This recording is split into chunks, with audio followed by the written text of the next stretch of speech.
yang telah melimpahkan rahmat, nikmat, taufik, hidayah dan inayahnya kepada kita. Juga tidak kalah pentingnya Allah telah memberikan umur yang panjang. Alhamdulillah sampai pada sore hari ini kita masih bisa hidup di Pontianak ini dalam keadaan Islam dan iman. Semoga Allah selalu memanjangkan umur kita semua untuk digunakan beribadah kepadanya. Amin ya rabbal alamin.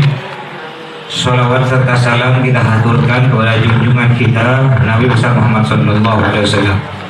Ibu-ibu jamaah majelis taklim al-jihad rahimakumullah, insyaallah awal maulid ya. Ini awal maulid nih ada dua versi. Ada yang malam ini, ada yang besok malam. Kalau anak dalwa ikut besok. Abi juga insyaallah ikut besok. Tapi yang udah terlanjur hari ini, ya udah kuenya ntar buah-buahannya. Cuma tahun lalu pada waktu itu saya umroh 2 kali awal maulid saya umroh, baru sekarang saya ada di Pontianak. Tahun lalu yang ngantarku buah ke Al-Jihad hanya saya sendiri. Tahun lalu Abi video call, ya Allah keren kata Abi. Pantas sekarang orang ekonominya tambah melarat karena malah masin sedekah. Padahal ibu udah tahu kata Nabi, mana kosomalu min sodokotin bel yasdad. Tidak akan berkurang harta kita karena bersedekah, pasti akan bertambah, pasti akan bertambah, pasti akan bertambah. Saya sedekah, tidak tambah miskin loh, tidak tambah miskin. Alhamdulillah, ya rezeki oleh Allah. Pasti ditambah. Nabi bersabda.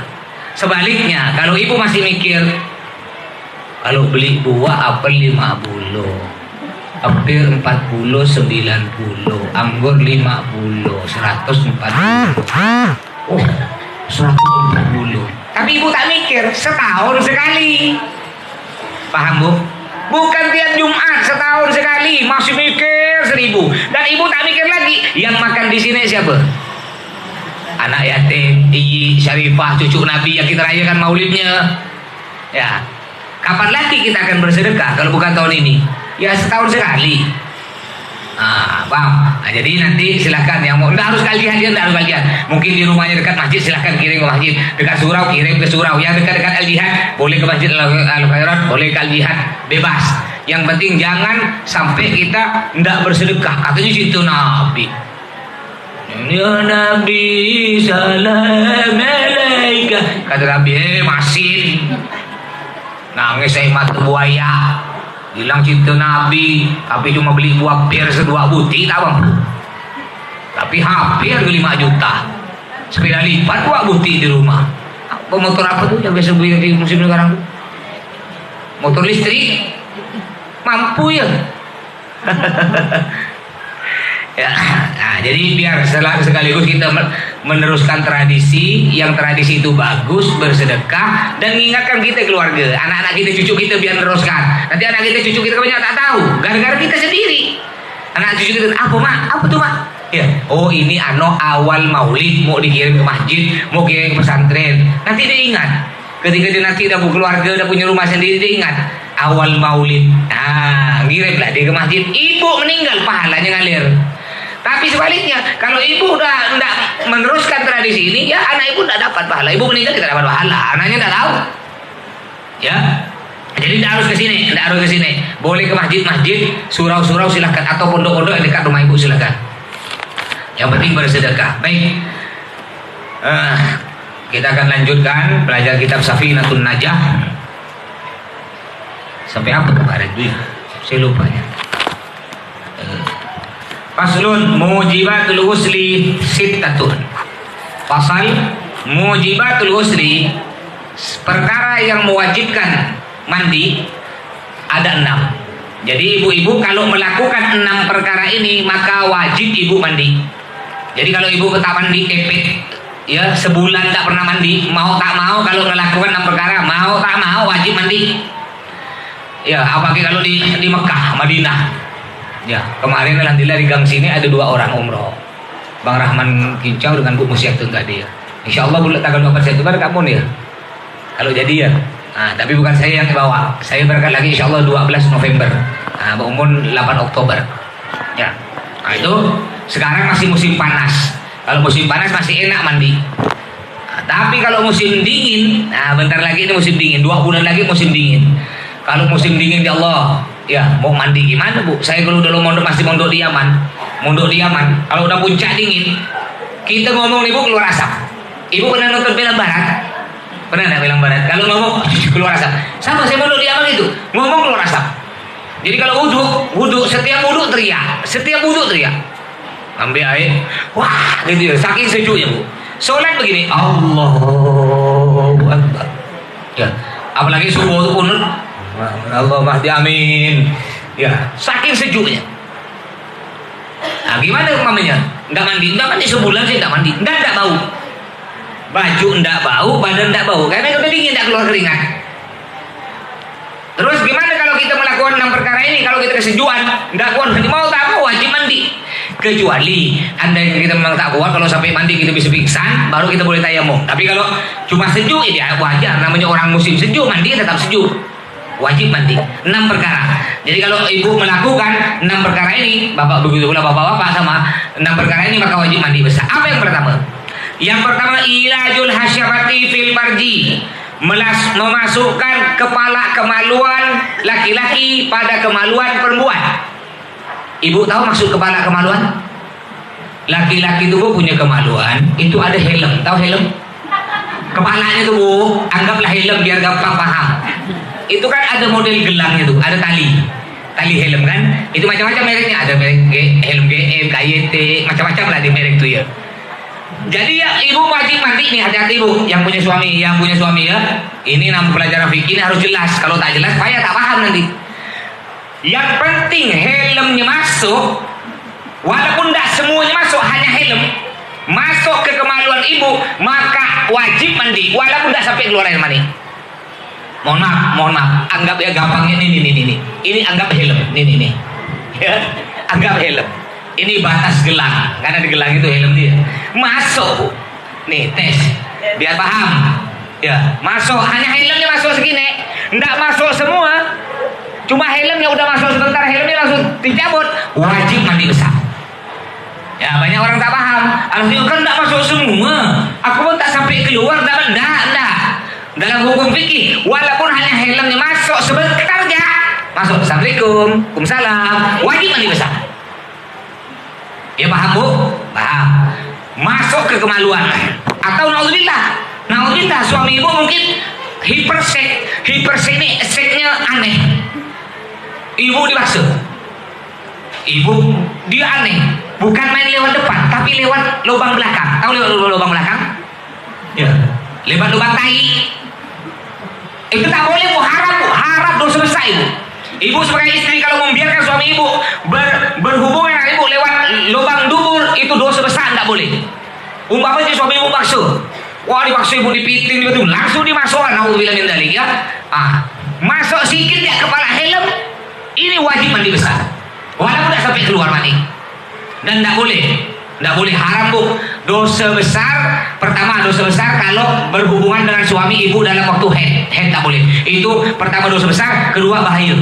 Anaknya nanti kena penyakit kusta dan bisa-bisa anaknya anak zina nanti, berzina anaknya itu. Kalau main pada waktu head, kalau punya anak. Yang kedua pada waktu nifas, tidak boleh. Wiladah. Tapi kalau waktu istihadah, tahu istihadah? Istihadah ini darah penyakit, bukan head, bukan nifas. Contohnya ibu head biasanya 7 hari. Tiba-tiba headnya ibu sampai 15 hari. Terus hari ke-16 masih keluar darah. Hari ke-16 ini bukan head Bu, namanya istihadah. Ibu wajib sholat. Tapi caranya bagaimana Mas? Nanti ada disebutkan di sini bab selanjutnya. Ketika setiap azan wajib wudu.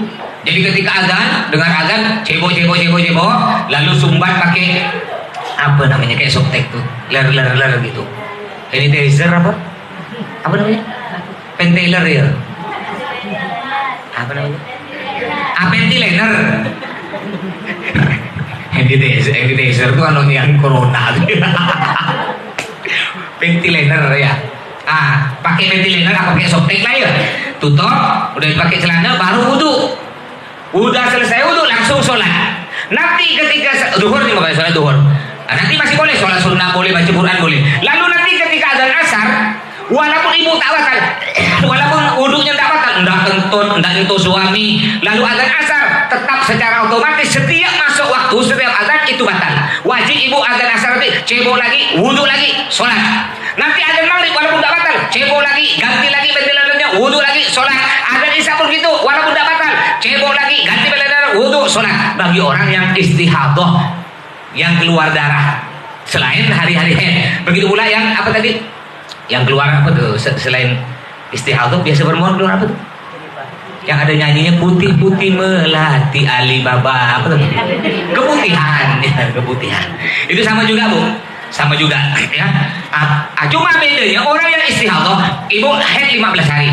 Hari pertama haid, 2 hari ketiga, hari ke-15 haid. Lalu hari ke-16 masih keluar darah. Ini hari ke-16 namanya darah istihadah, penyakit, bukan haid. Orang yang darah istihadah boleh berhubungan dengan suaminya, boleh Bu, nggak haram. Tapi Anda berhubungan dengan suaminya, darah tengah deras dia, nggak apa-apa, boleh halal. Karena bukan darah haid, istihadah boleh. Yang nggak boleh pada waktu haid, juga nggak boleh lewat lubang belakang. Kalau gini Mas, nggak lewat lubang belakang Mas, lubangnya tetap Mas, kemaluan depan, cuma pakai gayung belakang boleh. Bukan salto pun terjun payung boleh, halal. Makanya dalam Al-Quran Allah berfirman, ada dalam Al-Quran hadisnya, fa'tu harthakum anna syi'tum, kata Allah. Bapak-bapak, datangilah ladang kalian dari mana saja kalian mau. Halus, dalam Al-Quran halus bahasanya. Ya, Allah bilang kepada bapak-bapak, suami-suami, bapak-bapak, datangilah ladang kalian, maksudnya istri kalian dari mana saja kalian mau. Istri itu diibaratkan ladang. Yang mau bercocok tanam dari mana? Kayak ibu sekarang kan musim apa nih, buah-buahan nih kan? Nah, alhamdulillah mau bulan Maulid ini banyak buah, banjir lagi semua tuh ya. Durian, langsat, rambutan, manggis. Alhamdulillah saya lihat di jalan banjir. Cuma banjir tak nyampe ke rumah, nyampe di jalan ya. Dulu tuh biasa nyampe ke rumah saya tuh. Tak nyampe sih, tunggu tak ada banjir yang ada air mana sampai ke rumah. Ya. Umpama ibu nih, punya kebun. Ibu nak panen langsat, bebas. Mau masuk dari sebelah barat boleh, sebelah timur boleh, sebelah kiri. Yang penting kan masuk kebun. Begitu pula kata Allah, fa'tu hartakum anna syi'tum. Hei suami-suami, hei bapak-bapak, datangi sawah kalian, yaitu istri kalian untuk bercocok tanam dari mana saja.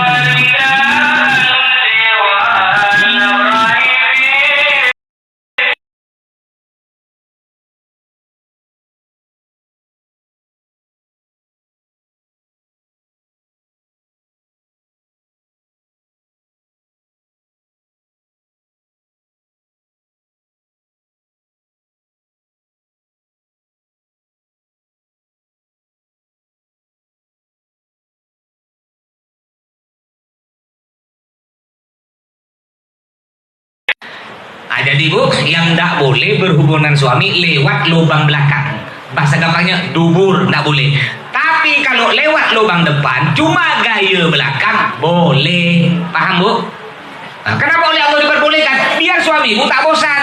Ketika tidak bosan banyak variasi, dia tidak selingkuh. Tapi kalau andaikan oleh Allah tidak boleh, hanya boleh satu gaya ya, yang lain tak boleh. Kiri-kiri cari lain dah Bu. Nah, makanya Ibu sebagai istri itu harus pandai Bu. Jangan diam. Ibu gimana? Nggak apa-apa getek depan suami, boleh dapat pahala Bu. Boleh. Ibu jalankan suami cambuk gitu Bu, tak apa boleh Bu. Halal. Ya, ini tak ada. Istri sekarang terbalik, kalau depan suami dingin dia. Tapi kalau ke pasar gitu dia. Terbalik. Jangan. Di depan suami ibu begetek-getek tak apa-apa, dapat pahala. Jadi getek depan suami, tapi getek depan suami orang tak boleh, haram. Sekarang ini terbalik. Kalau di rumah, kalau udah jadi coba lihat. Kalau keluar rumah ada acara kawin, coba lihat. Ada nggak orang pergi kawin pakai daster? Ada. Yang koyak-koyak ada. Pernah Ibu lihat acara kawinan, pergi undangan kawinan pakai daster ada koyaknya, ada nggak? Nggak ada kan? Tapi kalau depan suami pakai daster koyak 5 buti, ada nggak? Celana dalam koyak 3 masih dipakai. Gimana suami tambah sayang? Dicium rambut bau ketumbi, mulut bau petai, leher bau kalpanan, dibalik badan baunya tanah. Ngap-ngap suami. Ketiak bau jengkol lagi. Ya Bu ya.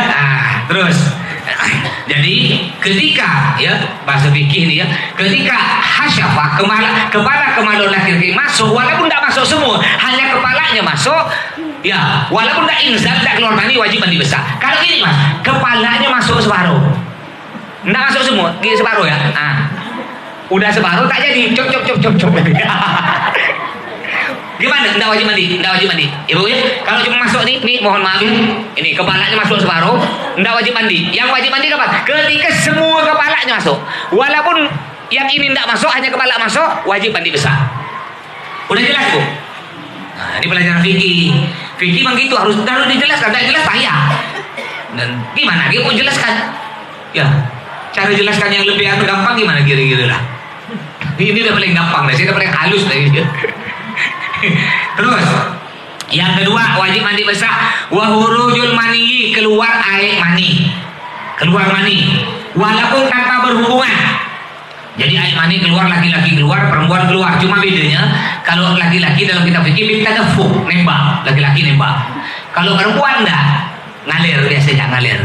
Nah, kalau masalah rasa sama-sama nyaman, setelah keluar juga letoy, ya, sama laki-laki perempuan begitu dalam kitab, dan ibu juga tahu. Kecuali yang belum kawin, ya makanya cepat kawin yang belum kawin. Yang udah kawin udah jangan satu jago ya, tak usah banyak istri juga satu di Sungai Jawi, satu di Singkawang, satu di Ketapang. Tak usah satu ya, anak banyak kan. Terus ini gurau ya, baik. Jadi keluar mani, umpamanya ibu tidur, dalam tidur ibu mimpi berhubungan dengan seorang laki-laki. Ya, sampai keluar mandi. Ketika bangun, ibu pegang kemaluannya, rupanya basah. Dicium, bau mandi, maka wajib mandi besar. Kalau begini, mimpi. Dalam mimpi keluar mandi, sampai keluar. Tapi ketika bangun, dipegang kemaluan, enggak, rupanya kering. Berarti tidak wajib mandi. Kenapa? Keluarnya hanya dalam mimpi, bukan dalam kenyataan. Ibu ya, itu air mandi. Juga termasuk nih, wajib mandi lagi bu. Makanya ibu, kalau berhubungan dengan suami, setelah berhubungan dengan suami, jangan langsung mandi ibu, jangan. Kalau ibu setelah berhubungan langsung mandi, itu biasa keluar lagi sisa air mandi, wajib mandi lagi. Jadi caranya bagaimana? Tunggu dulu, istirahat dulu 5 menit, ya. Terus kalau bisa ibu kencing, karena kencing itu mengeluarkan sisa-sisa mandi semua. Ya cebok, baru mandi. Jangan ketika baru berhubungan, ya langsung mandi. Biasa setelah mandi itu ada keluar lagi, wajib mandi lagi. Bu ya, caranya gitu. Yang ketiga, yang wajib mandi besar, wal haidu, haid datang bulan. Ketika ibu datang bulan udah suci, berhenti darahnya, itu maka wajib mandi besar. Wan nifasu, dan ketika nifas, apa itu nifas? Jadi ada darah wiladah, ada darah nifas. Apa bedanya mas? Darah wiladah itu darah yang keluar barengan dengan keluarnya anak. Barengan. Contoh nih, mohon maaf bu ya, saya contohkan.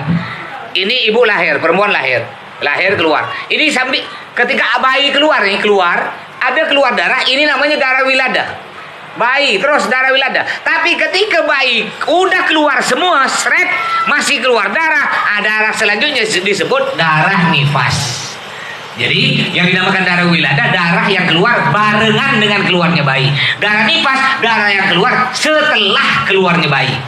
Jadi ketika ibu nanti mau melahirkan keluar darah nifas itu paling sedikit 1 tetes bu, aja. Kayak 1 ludah cuy, segitu ya, kayak kurang lebih 1 tetes. Jadi ibu keluar 1 tetes berhenti, ada perempuan gitu. Ada juga perempuan, biasanya umumnya perempuan keluar darah nifas itu 40 hari, paling banyak 60 hari. Apa hikmahnya? Itu ada hikmahnya oleh Allah, masya Allah ya. Ibu oleh Allah setelah melahirkan diberi nifas, darah nifas selama 40 hari umumnya 40 hari, paling banyak 60 hari. Kenapa oleh Allah beri itu? Biar ibu kan akhirnya ibu sholat enggak sholat kan? Ya, alhamdulillah ibu bisa istirahat 40 hari. Dosa tak kalau ibu enggak sholat? Enggak apa-apa. Wajib diqadha enggak sholatnya? Enggak. Coba andaikan oleh Allah ibu lahir keluar darah, semua perempuan hanya 1 tetes atau enggak keluar darah sekali, lahir, wajib sholat enggak? Kalau enggak keluar darah, gimana mau sholat kira-kira? Sakit enggak, nyiksa enggak? Bukan nyiksa lagi. Kadang WC tak bisa. Saya ini lahir anak pertama, pada lahir pertama anak pertama saya ceramah. Anak kedua saya ceramah juga. Anak kedua ceramah di Pondok Pesantren Al Amin, alumni Alian. Ya Ustaz Zuhdi, alumni Alian. Anak ketiga ini lahir, saya ceramah di Balik Serong. Anak pertama 2, 3 saya ceramah semuanya. Anak keempat sebenarnya sembunyi jadwal di Ketapang seminggu. Saya batalkan. Saya mohon maaf Pak Kiai, saya ini punya anak 1, 2, 3, tak pernah mendampingi istri saya lahir. Saya ingin saya mendampingi istri saya lahir, karena kata dokter kurang lebih antara tanggal sekian. Nanti insya Allah setelah istri saya lahir, saya terima lagi undangannya. Kita pending dulu. Siap Kiai, yang penting Kiai bisa kapan ya? Siap. Saya tak terima jadwal. Alhamdulillah, barulah saya melihat lahirnya. Ya, baru saya melihat keluarga, saya nangis Bu. Ya, nangis. Saya ini orangnya payah nangis Bu. Termasuk jarang lah nangis ya, payah. Kalau orang mati payah. Yang makanya saya tak pernah ceramah nangis. Yang ada ketawa. Saya ada orang meninggal yang ceramah orang ketawa. Ada orang meninggal, tak bisa. Saya ceramah sedih tak bisa. Tapi ada ustadz yang bisa ceramah sedih. Sampai orang nangis semua. Saya tak bisa. Kalau ceramah orang sakit perut, saya bisa. Ya bisa. Tapi ketika melihat istri saya lahir, ya apalagi ketika bayinya keluar tuh, saya lihat semua. Saya lihat gitu. Nah, saya tahu. Ya, di kodok 3 anak tak pernah lihat kan? Ya Allah, memang betul ya. Nangis antara hidung mati. Tarik nafas saja. Lepaskan. Apal saya. Sampai nangis saya. Ya, karena antara hidup dengan mati. Makanya wajar kalau Nabi mengatakan surga di bawah telapak kaki ibu, wajar. Karena antara hidup atau mati ibu ya. Baik, nah, jadi kalau udah nifas, setelah selesai dari nifas wajib mandi besar. Wal wiladah tadi apa wiladah Bu? Tadi wajib mandi besar. Darah yang keluar berbarengan dengan keluarnya anak. Kalau darah nifas, darah yang keluar setelah keluarnya anak, itu ya bedanya. Terus wal mautu dan mati juga wajib mandi. Tapi bukan mayatnya mandi, kita yang mandikan. Sampai ada seorang wali, ibu wali meninggal. Ya. Jadi kalau mandikan mayat itu harus basah, kayak kita mandi besar. Dari ujung rambut sampai ujung kaki, semuanya harus basah. Ada seorang wali meninggal di daerah Yaman, ini ada dalam kitab ceritanya. Lalu yang mandikan juga sama-sama wali. Yang mandikan sama-sama wali. Setelah mandi, disiram semua selesai, ada yang tukang mandi, udah selesai, kita keluar yuk. Ketika mau keluar, dipegang kena yang mayat, dipegang.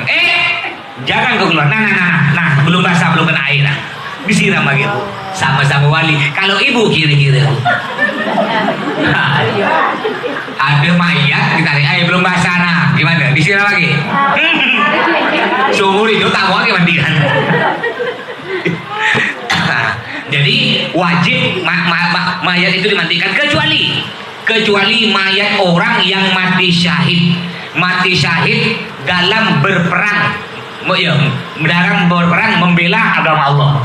Umpamanya nauzubillah nanti ada perang, ya perang dengan pasukan Dajjal, dengan orang-orang kafir umpamanya, lalu ibu ikut perang, ibu mati, itu ndak usah dikafani, ndak usah dimandikan, ya cukup disolati langsung dikuburkan, ndak usah dikafani lagi, cukup biarkan baju yang berlumuran darah itu dibiarkan Bu, jangan ganti kafan. Kenapa? Nanti baju itu akan menjadi saksi di hadapan Allah.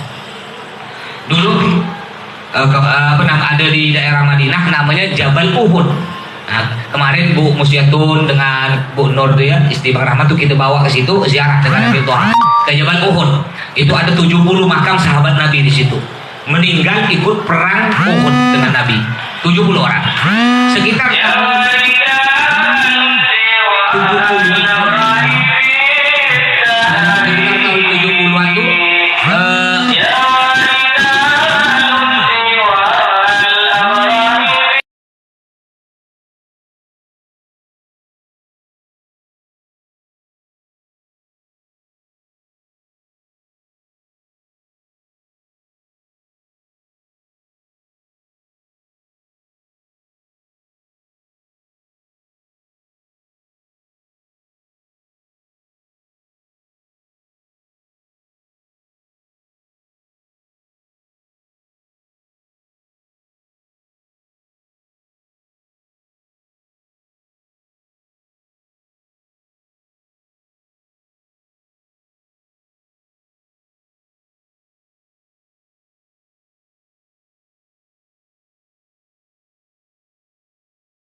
berperang kena tombak di sini, darahnya masih ngalir Bu, kayak orang baru meninggal. Dan darahnya wangi. Ini orang mati syahid Bu. Orang mati syahid, mamanya ibu ada perang ya, ibu ikut berperang, ya membela agama Allah. Tapi sebelum berperang, naudzubillah, mamanya mohon maaf, ibu mamanya sebagai pelacur, jual narkoba, bandar, dosa besar lah. Lalu ibu, ya Allah, saya mau nebus dosa, saya mau ke perang. Ketika ibu maju, baru Allah Akbar, tembak mati. Mati gimana? Langsung surga bulan-bulan. Dosanya hilang, langsung masuk surga bulan-bulan. Kenapa masuk surga bulan-bulan? Karena nggak mungkin orang yang imannya lemah mau berperang kalau bukan imannya kuat. Siapa mau mati? Mau mati Bu? Mau mati kena silet nangis, kena suban nangis, kena tembak. Ibu ya. Baik, itu 6 perkara yang wajib orang mandi besar. Baik, sebelum saya lanjut, silakan ada pertanyaan? Bebas. Silakan bertanya. Sejuk jika saya mandi, nanti lain panas tidak? Besar. Oh, apakah sah wudhu pakai air panas? Mendidih. Cuma bodoh. Pakai air hangat ya Bu ya Bu Ayati. Gimana hukumnya, kan airnya sejuk nih, subuh-subuh kita musim hujan kan. Nah kadang-kadang kan kalau udah sejuk sekali itu air jeding itu kamar mandi sejuk sekali. Gimana Mas? Kita ngambil 1 ember tapi kita panaskan air, kita campur air hangat, boleh. Silahkan air hangat boleh. Ya, atau gimana Mas? Kalau air mendidih, saya wudhu. Bukan boleh, bodoh namanya. Saya punya guru, kalau anak dalua tahu semua. Kalau anak dalua yang angkatan ya saya lah ya. Itu ada guru saya di dalua namanya Ustadz Syakir, udah meninggal beliau ya. Ustadz Syakir apal Quran Bu. Itu kalau air panas itu kelebihan beliau, masya Allah. Kalau air termos mendidih simpan di termos. Ya, kita berikan ke beliau. Langsung simpan di gelas. Baru mendidih itu langsung didih. Enak. Kadang kurang panas, didihkan lagi. Ini kelebihan beliau. Ustaz Syakir. Cerdas hafal Quran. Senangnya minum air mendidih, air panas. Baru mendidih dari belakang itu simpan di gelas, langsung diminum. Itu mulutnya hancur sariawan. Kalau gitu kan langsung sariawan. Baik, ada lagi pertanyaan silakan. Sebelum saya lanjut ada pertanyaan. Isyan. Dasar ya nih Pak.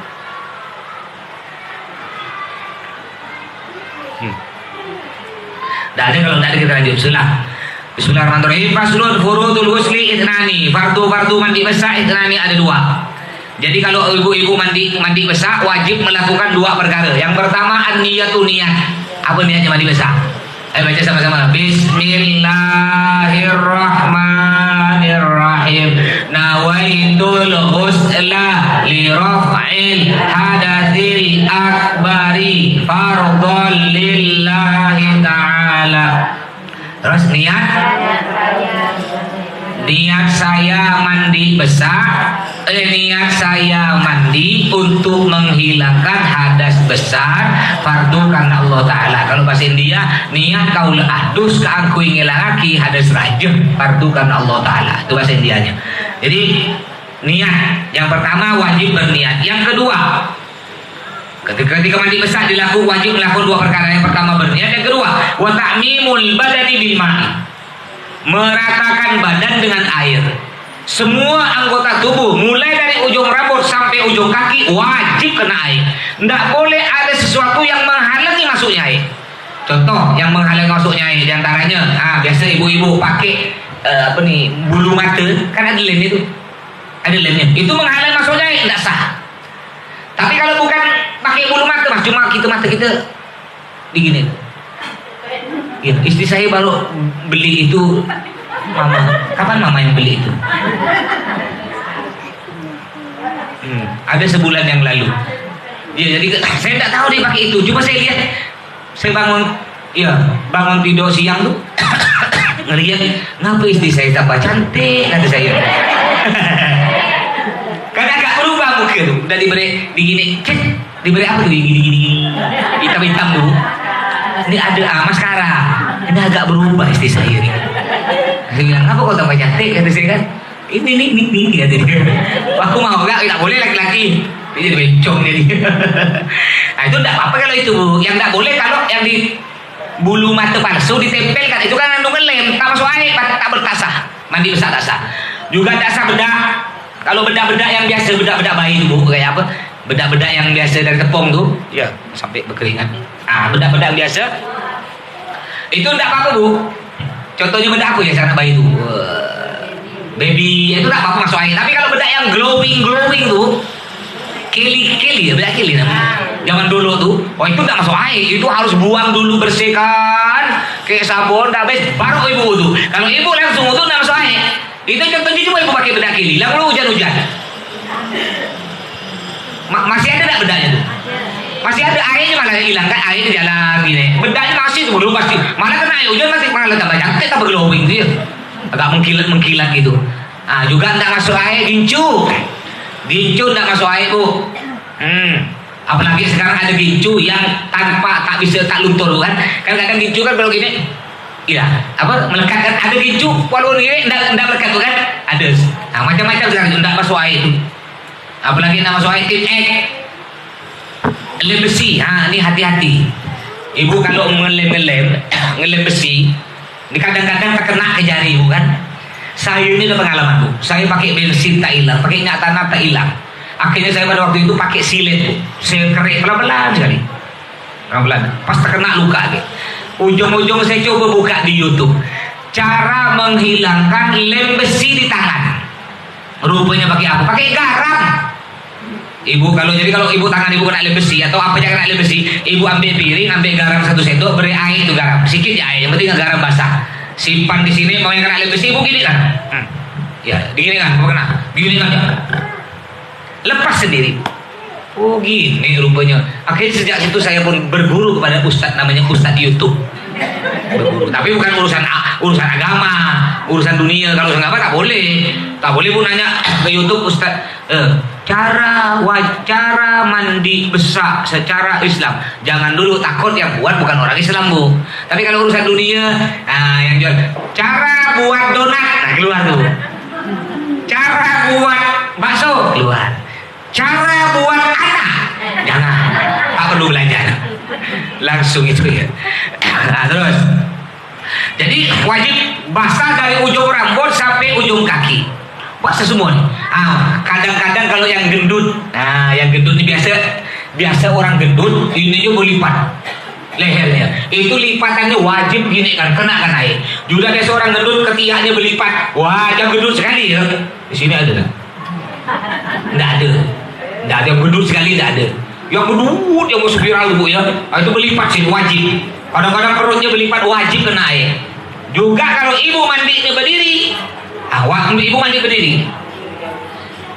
Semuanya kena, tapi hati-hati. Ini mohon maaf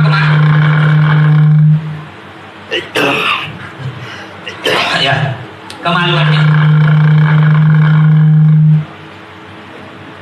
Halo guys. Kemaluannya sambil digosok Bu ya. Halo, tes. Halo.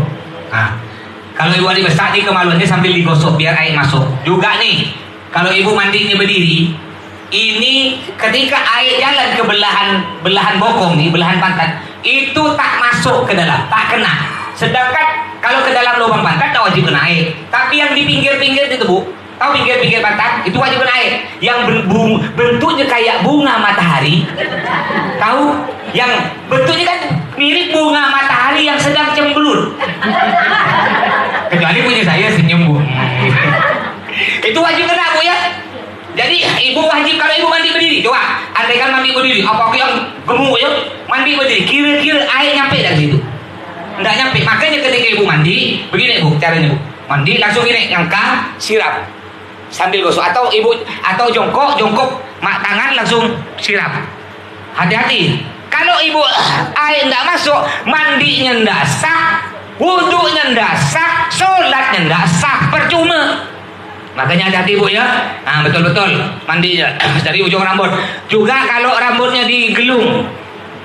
Zaman dulu biasa rambutnya digelung-gelung tuh. Ibu mandi tanpa dibuka, itu kan air tak masuk, rambut semua wajib kena.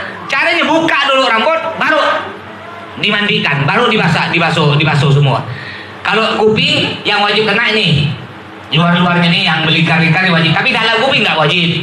Mata nggak wajib mata. Jangan mulai ibu begini. Nggak, dalam mata tak wajib. Luar-luarnya ibu berjamur gini sah. Hidung luar-luarnya sini nggak harus masukkan air dalam hidung.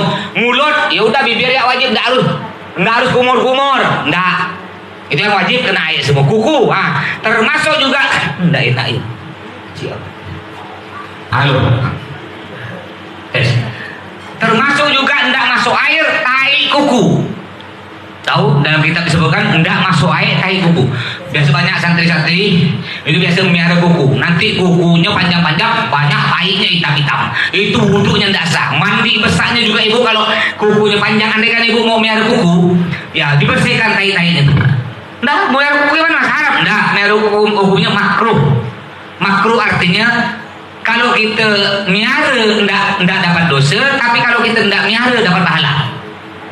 Ya, disunahkan untuk dipotong kukunya. Kalau ibu mau potong kuku hari Senin, Kamis dan Jumat. Cara potong kuku udah saya ajarin. Cara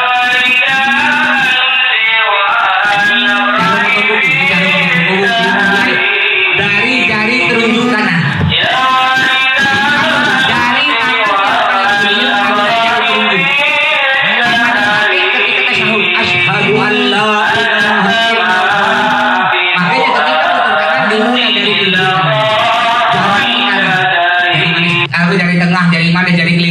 Terus kelingking kiri, manis, tengah, telunjuk, jempol kiri, terakhir jempol kanan. Ini untuk kanan. Jadi ingat, dimulai dari telunjuk kanan, jalan ke kanan, terakhir jempol kanan.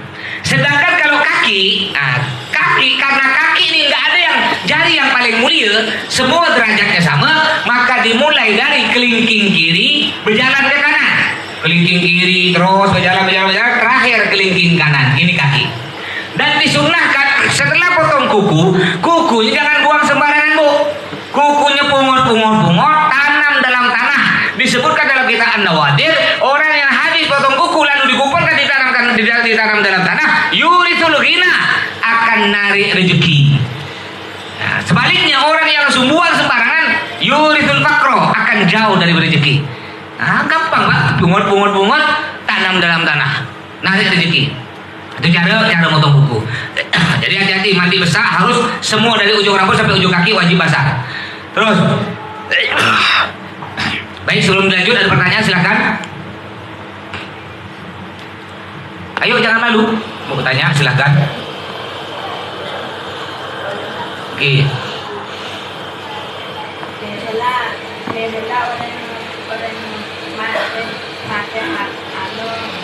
Kita lahir makan nananan ada dia thank you.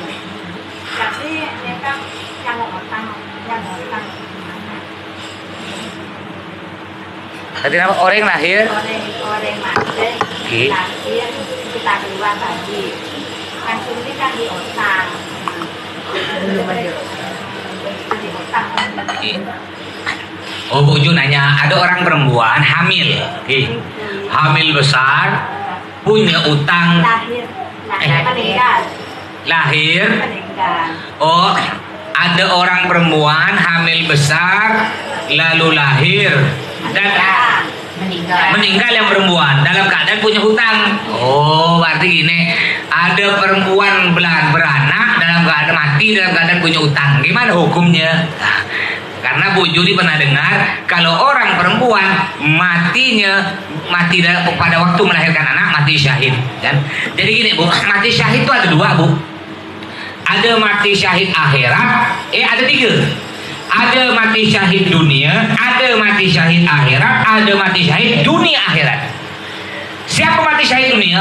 Mati syahid dunia ini orang yang ikut berperang membela agama Allah, tapi niatnya hanya ingin mendapat harta rampasan perang.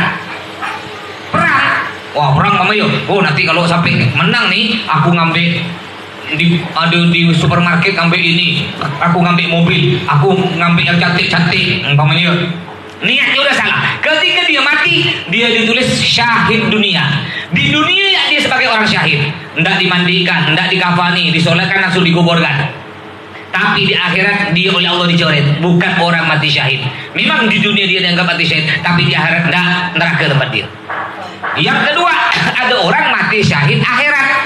Siapa mati syahid akhirat? Banyak. Di antaranya orang yang meninggal di pondok. Nah, makanya ibu, kalau anaknya meninggal di pondok, ya sebenarnya alhamdulillah. Dulu ada orang meninggal di pondok. Pondok sini. Ya. Dulu sekitar 30 tahun yang lalu. Pada waktu itu santri ini bantu pondok. Ketika kena tukang disuruh masukkan colokan, tangannya basah. Stroke, meninggal. Ya. Ya nama orang tua pasti terkejut kan? Datang tak terima orang tua ini. Alhamdulillah kan abi dinasihati, beritahu bahwa anaknya surga, baru dia sadar. Akhirnya makasih. Sampai sekarang tiap tahun bersedekah ke pondok. Bahwa anak bapak nunggu bapak nanti. Bapak ditunggu. Nah jadi bu ya, ada hadis Nabi, man mata wa fi talabil ilmi mata syahidan. Yang artinya barang siapa meninggal dalam keadaan menuntut ilmu agama di pondok pesantren, mata syahidan, mati syahid. Walaupun dia meninggal di pondok tapi belum berhenti ya. Mama anak ibu pondok, dia lihat atau pondok mana aja. Lalu izin sakit. Ketika nyampe rumah dapat 3 hari meninggal, juga mati syahid. Tapi kalau izin dah berhenti pondok. Udah pondok selesai ngabdi lalu berhenti, meninggal di rumah, enggak dihitung syahid lagi karena udah berhenti dah. Nah, makanya ini pentingnya anak pondok. Cuma kadang-kadang orang di pondok ini anak jadi pukul ustaz, jangankan mati, baru dijubit ustaz tak terima. Betul bu ya? Apalagi sampai mati, dijubit ustaz. Ada lagi kadang-kadang bukan dijubit ustaz, antara santri kelahi, habis pondok disalahkan. Bahkan pernah dulu ada santri main kejar-kejaran jatuh, kepalanya bocor, pondok disalahkan, saya disalahkan. Gimana anak saya kok sampai jatuh? Apa kerja mas? Kok anak saya tidak dijaga? Oh jadi tugas saya bu, jaga anak ibu 24 jam. Lihat anak ibu itu ya, ke WC ikut biar tak jatuh itu. Nyaman kau ya, santri 600. Memangnya kita bisa, ibu ya, ibu punya anak dua, udah ibu jaga nih, depan mata, kadang-kadang masih jatuh dah bu, jatuh dah, padahal ibu jaga, cuma 2, jangan 2 lah, banyak amat, 1 ya, anak ibu 1, umur 5 tahun, main depan ibu jaga, jatuh dah, jatuh, luka kadang-kadang kan, apalagi ini pondok, santri 600, beda dari kampung mana, beda suku, beda adat, beda macam-macam. Ya, jadi kalau jatuh aja. Itulah gunanya anak ibu pondok di pondok kelahi, maka ada sama. Itu gunanya apa? Nanti ketika di luar dia udah biasa. Ya, ada ribut dengan orang cara mengatasi gini. Kalau bermusuh dengan tetangga cara mengatasi gini. Udah tahu karena di pondok udah terbiasa. Kalau di pondok tak ada masalah, bujur ya terus dia. Bujur. Balik kampung dibenci kena orang kampung terkejut mati. Ya, biasa saya di pondok kelahi. Sampai pecah mulut saya bertumbuk dengan kawan saya. Mulut saya pecah, bibirnya pecah, keluar darah. Kawan saya bonyok matanya. Nggak ada lapor-lapor. Biar ya, itu baik lagi. Masya Allah, dia jadi kiai sekarang ya. Yang membawa saya sampai pecah. Ya, alhamdulillah jadi kiai. Barokah. Makanya ibu kalau pengen jadi kiai, anaknya suruh membawa saya.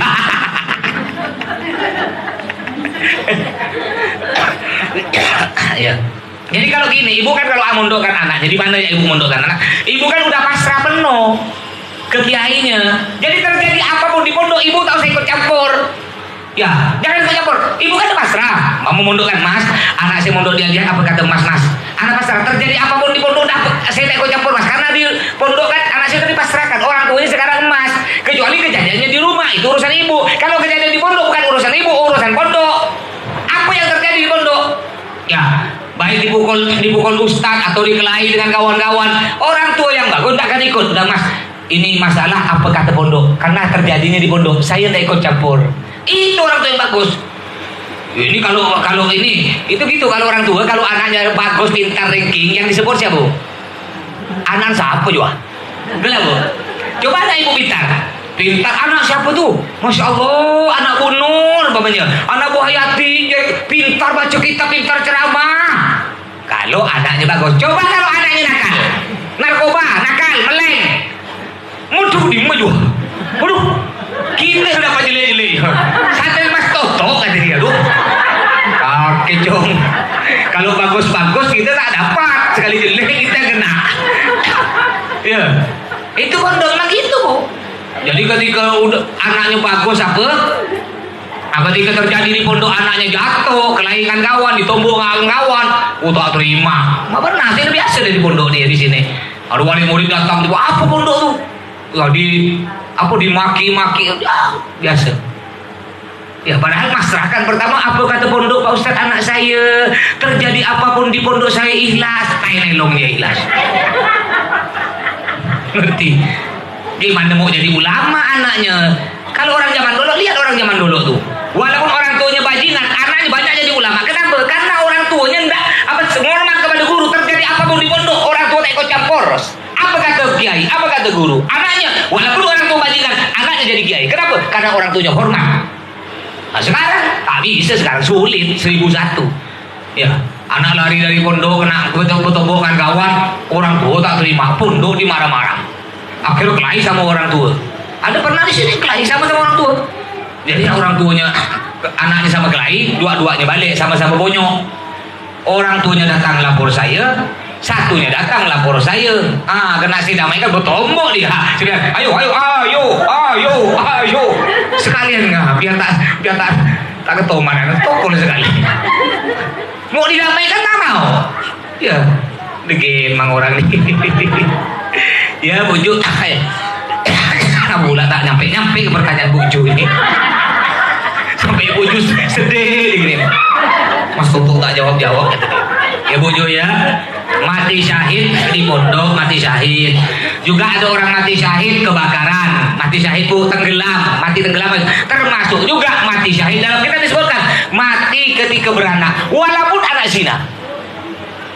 Naudzubillah ya, ada seorang perempuan pelacur atau berzina Bu ya, naudzubillah berzina. Lalu dia lahir, mati emaknya, mati syahid.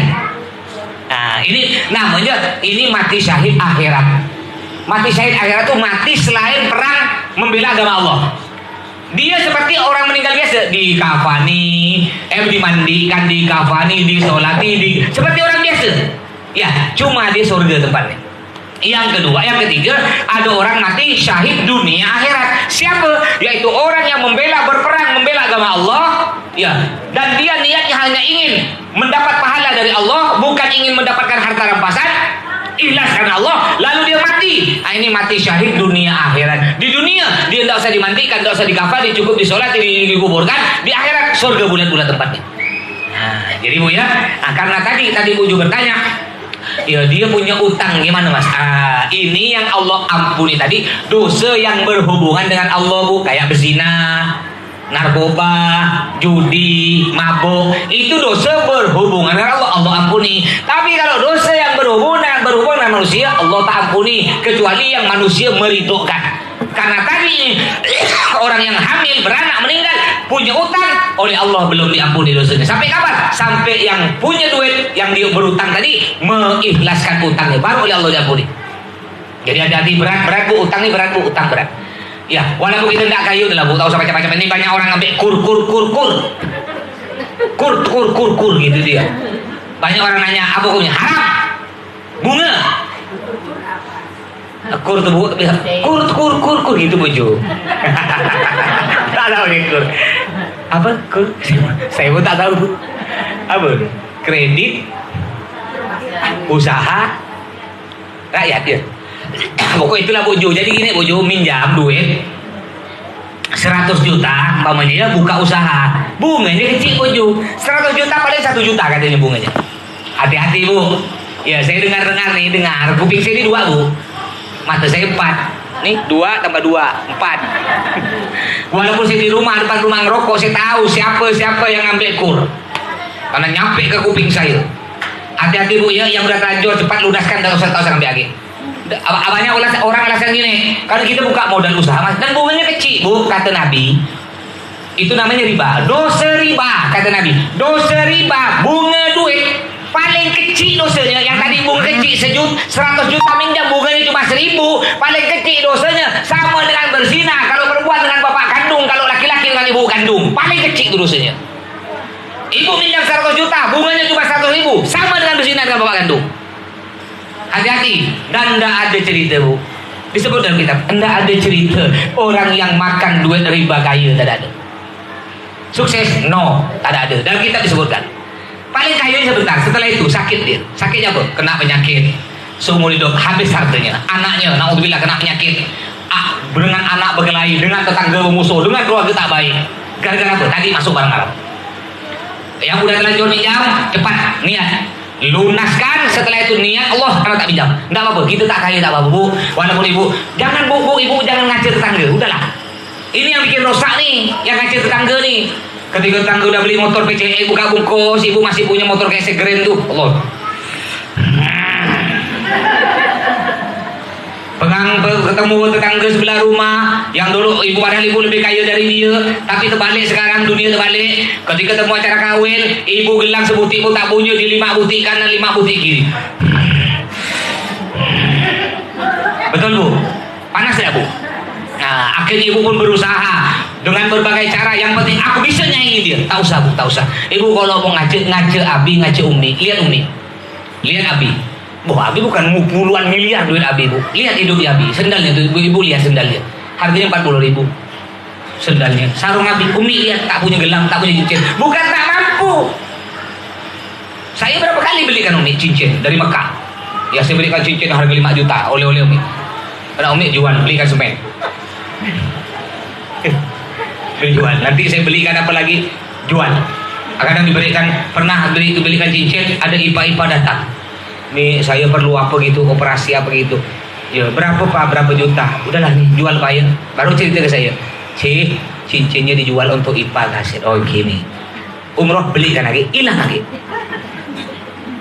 diberikan lagi ke orang. Nanti nah ibu contoh itu. Atau contoh di sarukan. Ya motornya tuh lihat, nggak ada di gang motor jelek kayak saya. Ada ibu pernah lihat kiai penceramah pakai motor itu, pernah ada lihat Bu? Ada, ayo cari kalau ada cari. Nggak ada kan? Ini jadwal saya ceramah penuh nih Bu, mulai malam Selasa terus sampai tiap malam nih. Sampai saya ceramah ke Sidas ke Ngabang. Sampai ke bulan 2 saya ceramah di Surabaya dengan Habib Toha. Nggak gengsi Bu. Lihat, Mas Toto tak gengsi, Abi tak gengsi, Umi tak gengsi, masa aku mau gengsi gitu ya? Nah, jadi gitu Bu ya, kalau mau ngace ke guru-guru kita di Bu semua Bu. Itu insya Allah Ibu tenang. Tapi kalau ibu ngace ke orang yang lebih kaya, wah itu bahaya, tak selesai itu ya.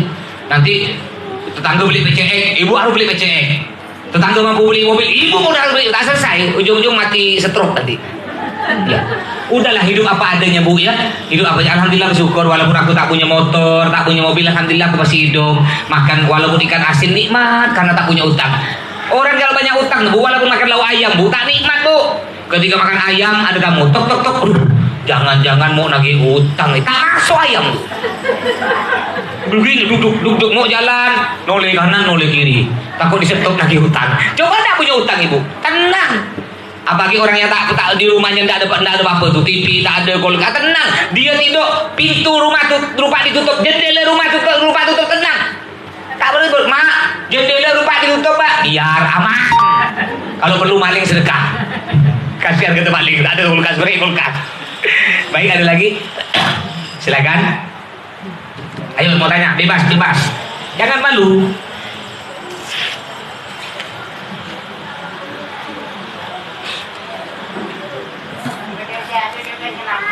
Kenapa?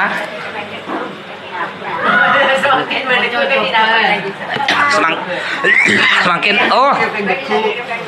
gigi. Injil menurut.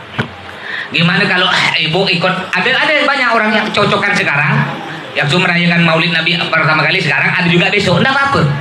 Karena tidak berhubungan dengan ibadah Bu. Yang tidak boleh itu Ramadan tidak boleh, harus sama Ramadan. Ya, Ramadan harus sama Bu. Kalau Maulid tidak apa-apa, bebas kok sekarang Bu. Ya, karena kata Nabi setiap hari bersolawat, tiap hari kita juga untuk merayakan Maulid Nabi, baca solawat tiap hari. Cocok terus pokoknya. Makan semalam ada yang cocok kan? Semalam Abi selawatan kata di rumah makan kalau tidak salah ya. Iya tadi malam selawatan bapak-bapak kata dia, bi maulid apa aku cocok. Hari ini dia cocok, besok cocok, semua cocok. Enggak ada cocok terus. Saya suka mana Bu? Saya suka Bu. Nanti Ibu balik pergi pasar beli buah kirim sini. Besok lagi cocok lagi kirim lagi ya. Iya hari cocok terus. Mantap tuh. Nah, kalau bisa, kalau mampu adakan maulid di rumah. Kalau tidak mampu paling sedikit gabung di masjid atau di surau atau ngajak tetangga. Bapak tidak mampu, kalau satu rumah kan mungkin banyak pengeluaran kan, kayak ajak. Biasa orang ngajak tetangga, 3 rumah, yuk kita gabung yuk. Biar adil, tak usah simpan di rumah, simpan di jalan. Kalau simpan rumah kau kan enak, atau gini, tahun ini rumahku ya, tahun depan rumah kau, tahun depan, nah, kita kongsi, bisa, besar-besaran sekali, nyumbang. Atau kalau mampu, tidak mampu mas, undang orang segang mas, anak mau maulid kecil-kecilan mas, ya beli nyembeli ayam 1 ekor mas, mau undang santri mas, cucu Nabi 5 orang boleh. Tapi pakai hadra mas, cuma mau berikan hadra, duit tak ada tak apa-apa, gratis hadranya. Yang penting saya jangan gratis. Pak gratis semua bu. Kalau kayak Mekah aku coba marhaban. Gurau ya bu. Nggak apa-apa. Ya, kadang apa bu? Ya ketika di rumah saya pernah ceramah. Saya gimana cara cerita saya di Tanjung. Ada nenek-nenek rumahnya mereng. Ngundang saya ceramah, rupanya Bib Toha pernah, Bib Fahmi pernah, gilir saya. Ya, ketika saya yang ngundang saya ini pertama Pak Haji, saya kira dia. Siapa yang ngundang Pak Haji? Saya disuruh nenek-nenek Pak Ustadz untuk ngundang Pak Ustadz. Ini ramai Ustadz yang hadir 1000 lebih. Ya, dalam hati saya berarti nenek ini kaya. Ya, acara besar 1000 lebih bu. Kalau udah 1000 lebih itu main 20 juta, 30 juta habis tuh. Ya, akhirnya saya berangkat masuklah. Ya, masuklah rumah Pak Haji ini. Saya nanya, ini rumah nenek ya? Bukan Pak Ustadz, bukan rumah nenek di sebelah. Loh, ngapa sih masuk rumah sini? Nggak enak Pak Ustadz, rumah nenek kecil Pak Ustadz, dari kayu. Minjam rumah saya, oh nggak bisa. Yang undang saya, bukan Pak Haji yang undang nenek. Pindah semuanya, pindah. Akhirnya semua ikut pindah ke rumah nenek. Itu namanya terkejut ibu, tak siap bu. Ketika saya masuk, ya Allah masih banyak gantung sana, gantung sini, kotang banyak gantung bu. Tak siap itu terkejut. Ya. Habis saya ceramah makan panggil nenek saya tanya. Ini nenek mengadakan acara maulid Nabi setiap tahun begini. Iya Ustaz, hampir semua kiai Habib saya undang. Saya dapat masukan dari orang suruh undang Ustadz Sahrukan kata dia. Nah, saya paling suka kali ceramah yang gura-gura Pak Ustaz. Rupanya Ustadz Masya Allah 2 kali saya ceramah, udah meninggal sekarang bu. Ya Masya Allah oleh Nabi dan tunggu orang kayak gini dia. Akhirnya, loh ini pakai duit nenek apa pakai minta bantuan keluarga? Enggak Ustaz, duit saya sendiri. Nenek jualan kerja apa? Saya jualan apa? Goreng-gorengan tuh di depan gang. Kadang untung 20 satu hari, kadang 30, kadang 50 ribu. Dia tak punya anak bu. Tak punya anak, hanya anak angkat. Saya tiap hari nabung Ustaz, kadang nabung 30, 40, 50 ribu. Selama setahun saya nabung. Rela saya tak bangun rumah Pak Ustaz. Rela saya tak punya sepeda motor. Yang penting tiap tahun saya bisa memperbesar acara maulid Nabi Muhammad SAW. Tiap tahun bu, 1000 lebih. Lalu saya guraukan nenek. Kemarin 12-an di masjid, nenek ada nyumbang tak? Ada Ustaz nyumbang berapa? 1 juta Ustaz saya nyumbang. Bu, jujur, ibu pernah enggak acara di masjid Al-Khairun? Masjid ibu nyumbang 1 juta? Pernah bu? Paling nasi 10 kotak. Enggak 10 kotak, lauknya telur, dan telur disembelih 4 lagi. Oh, coba telur dibeli. Dia bu, nyumbang 1 juta. Nah, saya gunakan nih bu. Nih, dalil ini bisa untuk ibu-ibu ya, semangat. Nih, kan maulid Nabi di masjid udah cukup nih, nggak perlu nenek ngadakan maulid Nabi di rumah. Di masjid udah cukup, dah sumbangan ramai-ramai di masjid cukup, nggak perlu ngadakan lagi di rumah. Apa kata dia Pak Ustaz? Kalau maulid Nabi di masjid, Nabi Muhammad cuma masuk masjid. Makanya Pak Ustaz, saya ngadakan maulid Nabi di rumah agar Nabi Muhammad masuk ke rumah saya. Karena dalam kitab disebutkan, barang siapa baca serakan, baca selawat, ya di rumahnya, di mana saja baca selawat, Nabi Muhammad hadir datang. Tapi ngapa kita tak bisa nampak datangnya Nabi Muhammad? Karena mata luar kita bisa melihat, tapi mata hati kita buta, ketutup banyak dosa, hingga kita tak bisa melihat datangnya Nabi Muhammad SAW. Jadi ibu, kalau ingin Nabi Muhammad datang ke rumah, adakan maulid. Ya, walau enggak harus undang tetangga semua. Kalau enggak mampu undang, bilang mas cuma mengundang santri 10 ya anak iyi dengan anak yatim, apa? Yang penting atau tetangga sebelah rumah kan, atau kalau nama tadi sumbangan 5 rumah sumbangan, nggak usah simpan rumah, simpan di depan gang biar lebih meriah. Mas Toto yang ceramah, umpamanya boleh, silahkan. Tapi ingat tapi tidak wajib ya, tidak wajib, cuma pahalanya sangat besar. Baik, ada lagi, silahkan. Terakhir Anak Aris sendiri dan maka kenalin mundur. Ini kan saya ngadepin kata kita. Ini pertama dia hobi kita tidak kemana. Ini pertama kamu bisa dia pergi molot kasih itu mas. Oh, bojo ini ngadakan acara maulid cuma tak baca bihubbi. Yasin, narik Yasin. Iya narik Yasin, cuma baca Yasin, tahlil bu, enggak baca bihubbi. Gimana mah enggak seru lah Mas ya. Gini Bu, bihubbi itu Bu, itu maulid yang udah ribuan tahun yang lalu.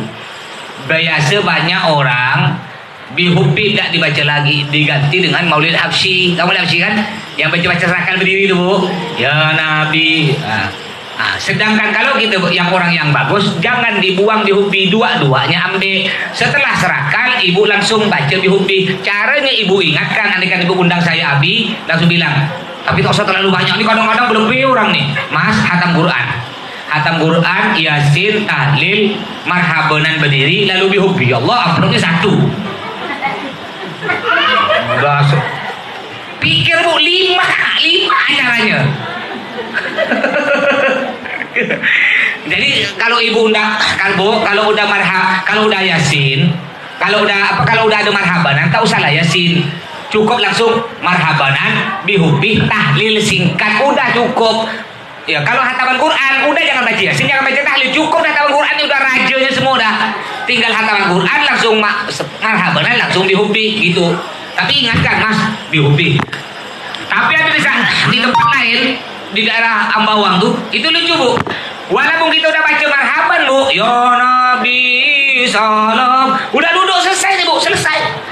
Ya, saya kira udah selesai Bu. Udah saya mulai makan buah, dan Fatihah dah baca doa. Makan buah, minum kopi santai. Tiba-tiba datang, anu Kiai, ulang boleh tak sah. Kenapa ulang? Bihubbi kita baca.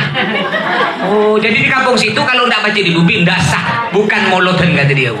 Harus baca bihubbi, wajib di kampung situ. Akhir baca lagi. Nah, nanti insyaallah mulai nanti maulid tahun ini saya pun mau programkan gitu rencana saya bilang ke Abi gitu. Marhabanan lalu bihubbi biar tak hilang. Ya, karena kita masih kecil tuh cantik. Allahumma sholli ala Muhammad. Apalagi kalau udah nyampe terakhir, sallallahu rabbuna ala nuril mubin Ahmad al Mustafa sayyidil mursalin wa ala alihi wa sahbihi ajmain. Itu ibu-ibu dulu kan ngintip. Itu berebut. Tapi ibu walaupun enggak ikut berebut, ikut senang tak Bu? Senang ketika berebut. Apalagi kan nanti borek plastik kosong kan, dibungkus sampai habis tuh kita senang. Saya pun di rumah ada kan Bu, ngundang tangga dekat-dekat, ngundang AII, anak yatim tuh. Ya ketika udah habis bersih, tambah suka. Makanya ibu kalau ngadakan acara, jangan keluarkan semua Bu, biar anak ibu tidak begini. Kalau ibu di dapur keluaran semua, anak ibu ngelihat, mudah-mudahan sisa kakinya mau dimakan kena saya. Caranya ibu simpan dulu untuk orang rumah Bu ya, simpan buah, kue, anaknya mau apa ambil lauk. Yang keluar nih berarti anggap yang keluar tuh tidak akan masuk lagi, tidak akan kembali lagi. Bu ya, ngerti? Jangan pula kadang-kadang orang ngadakan acara nih dikeluarkan semua dan ngarap masih ada sisa. Itu yang bahaya. Ambil dulu. Kalau saya di rumah bilang ke istri saya, ngambil dulu, ngambil lauk, ngambil kue, ngambil buah. Yang lain yang keluar anggap habis, tak boleh masuk lagi ke dapur. Bahkan kalau ada sisa sebagai santri, angkut habis. Jadi kita tenang Bu ngadakan Bu ya, biar ikhlas. Baik sampai sini. Bismillahirrahmanirrahim. Alhamdulillahirabbil alamin. Wassallallahu alaihi wasallam wa ala alihi sayyidina Muhammad. Allahumma inna nas'aluka salamatan fid din wa 'afiyatan fil jasad wa ziyadatan fil ilm wa barakatan fil rizqi wa tawbatan qabla al maut wa rahmatan indal maut wa maghfiratan ba'da al maut. Allahumma hwin alaina bi sakaratil maut wa najatan minan nar wa rahmatan ya rabbana hab lana min azwajina wa dhurriyyatina qurrata a'yun waj'alna lil muttaqina imama. Rabbana atina fid dunya hasanah وفي الآخرة حسنة وقنا عذاب النار. صلى الله عليه سيدنا محمد وعلى آله وصحبه وسلم بفضله. سبحان ربك رب العزة عما يصفون وسلام على المرسلين الحمد لله رب العالمين. الفاتحة. أعوذ بالله من الشيطان الرجيم. بسم الله الرحمن الرحيم. الحمد لله رب العالمين الرحمن الرحيم مالك يوم الدين إياك نعبد وإياك نستعين اهدنا الصراط المستقيم صراط الذين أنعمت عليهم غير المغضوب عليهم ولا الضالين. Kurang lebihnya mohon maaf, doakan Abi Umi mudah-mudahan selalu sehat panjang umur ya. Mudah-mudahan semuanya oleh Allah belum sampai ke Mekah disampaikan ke Mekah, yang sudah sampai mudah-mudahan sampai lagi. Wassalamualaikum warahmatullahi wabarakatuh.